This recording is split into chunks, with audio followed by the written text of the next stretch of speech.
Well, thank you very much. You are coming to us from Gqeberha here at Woma Township, and today we are commemorating actually World Water Week. We do understand that the Nelson Mandela Bay Metro has been crippled with a drought for the past 8 years, and now this needs collaboration not only from government and local municipality, but the private sector has also come on board.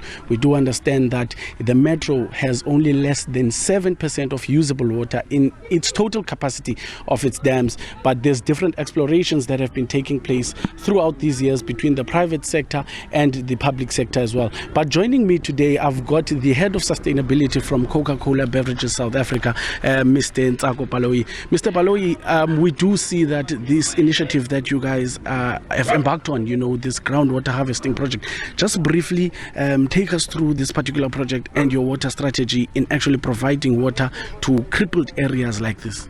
Okay, thank you very much. So maybe as a start, just to outline our strategy as a business. So as a business, we've committed that for every liter of water that goes into our product, we want to be able to replenish it back through community work, back into the community or back into the environment. And then as such, we have a three-pronged strategy when it comes to our water. It's called the 2030 water strategy, because by 2030, we want to have been able to replenish 100% of all our water, of our sales volume. So it's all the water that goes into our product. So our strategy is three-pronged. The first one, it's looking at regenerative operations, which looks at us and how we run our business, our efficiency. So we always try to increase our water usage and efficiency within our plants. And then also the two other ones, which are the ones that I'll be focusing on today. The first one is the healthy watersheds, where we're looking at making sure that the catchments where we source our water are rehabilitated, they are restored, and they're in good health, so that we're able to then do science-based projects that in the long term return water back into the environment. And then the last one, which is focusing on the project that we're actually standing on now, is our resilient communities pillar, which is one of my favorite, because this is where people feel the difference that we're making directly to them. So what we've done in that pillar, we've got this beautiful project called Cokeville. It's a groundwater harvesting project. It's completely off-grid, because we know in South Africa we've got energy issues. So we've designed it in a way that it can work without the reliance on electricity. So what happens in that project is we go into an area. Obviously we work very closely with the Department of Water and Sanitation and the municipalities, which are the water authorities.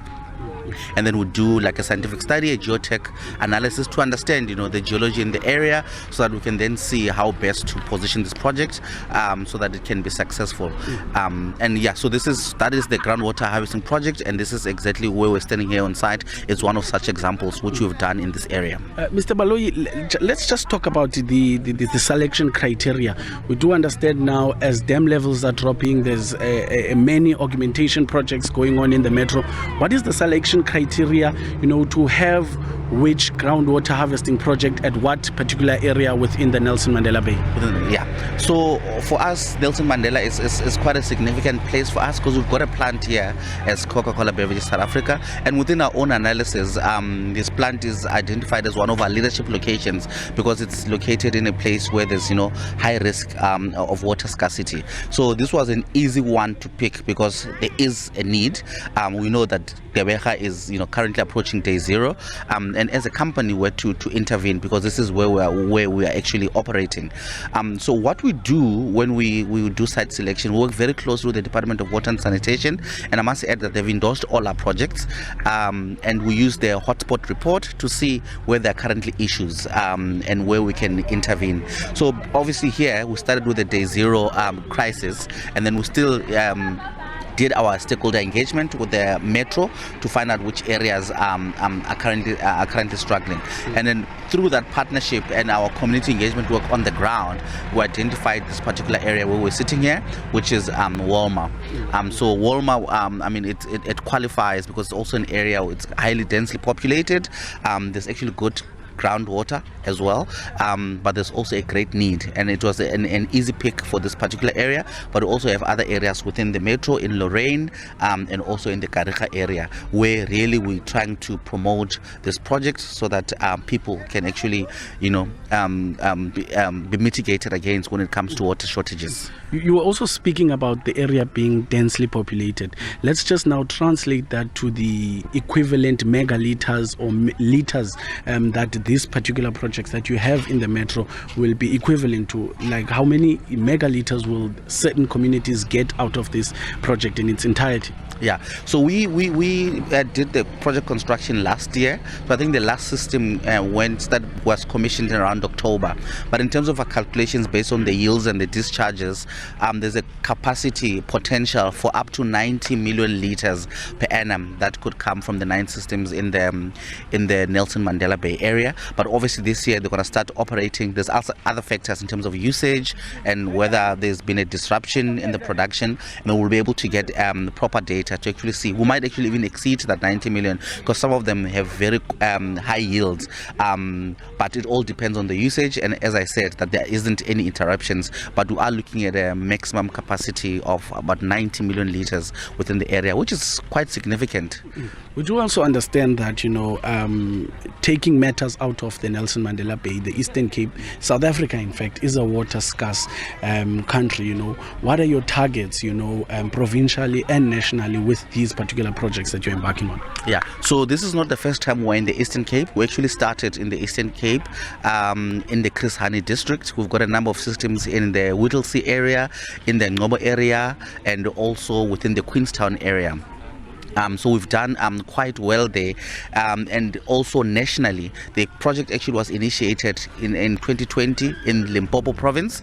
So we've got systems in Limpopo, we've got systems in Polokwane, we've got systems in Vasfontein, which is an area in Hammanskraal. We also have a system in the eThekwini area. So in total, just to give you since inception, we've distributed over 400 million litres throughout South Africa, and last year alone we distributed over 246 million litres of water.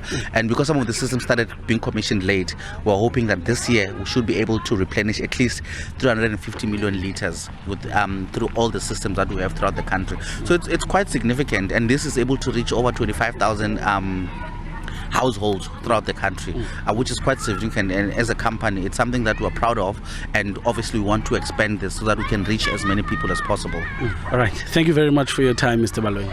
Thank you very much, sir. Okay, that was Mr. Baloyi, the head of sustainability for Coca-Cola Beverages South Africa. But just to get context from the community, let's just rope in one of the community members here. We do understand we've got water wheelers that they also use, which will be very advantageous to them. Mr. Baloyi, you can also join us here. Tata amasibulise sikwamukele enkqubeni. Khawusixelele nje ngeliphulo ulenzelweyo apho yaye eliphulo lincedisana njani nawo? Eliphulo silifumene apho lisincede gqitha kakhulu kuba amanzi besiwalanda kude, and amanzi noko ibengaklinanga kodwa la aklin amanzi kakhulu, and amnandi la manzi. Sincede kakhulu ngoku asambi kude siyofola ilayini kude, bawukhile banintsuku zithathayo noko alright. Yeah. All right. Thank you. Enkosi Tata. Utata was just saying there that this actually helps them, whenever they need water in this community, and it's clean water, although it's groundwater, but they are confirming that it's clean water. And just lastly, Mr. Baloyi, if you could just tell us, the selection in distributing water wheelers. We do understand that this might cause some conflict in the community, but how do you select giving who, how water wheelers? Thank you very much for that question. And maybe let me add, he said something very important about the quality of the water. So all our systems, it comes with a proper filtration system. So we do test our water. We are a beverage company, so quality is number one for us. It's in the ethos, in the manner in which we do our business. So all our water is very good quality, and the Utata is just confirmed that. So in terms of our water wheelers, it's actually a very nice invention. It takes 100 litres, which traditionally would be izigubu ezi 4 zigubus in a wheelbarrow, but this now comes compounded in one, and it comes with a tap. So what we do usually, we target the elderly to try and and help them to boost the water usage and collection, and also people living with disabilities. Yes, it's a difficult one, but we've had very good relations in communities where we operate, and we always find that we distribute easily because our target is quite clear. The young people always say they must find ways to come and fetch, but the elderly, we look after them. And what is the reception from the community with these particular projects? I'm saying this because we know that in townships we know that crime is rife.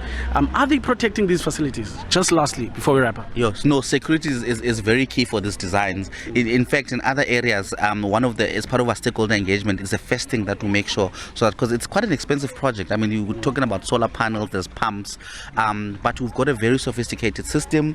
We've got an alarm system, but more importantly, the best security that you can get is communities that buy into the project. But because people understand the need for water and the importance and the role it plays in their life, people guard these systems. People guard the systems and they look after them. And we've seen that in most of us, we do have a maintenance budget to make sure that these are maintained, but the community has done an exceptional job in making sure that these are well guarded and protected, because their life depends on it. Water is life. Thank you very much, Mr. Tsago Baloyi.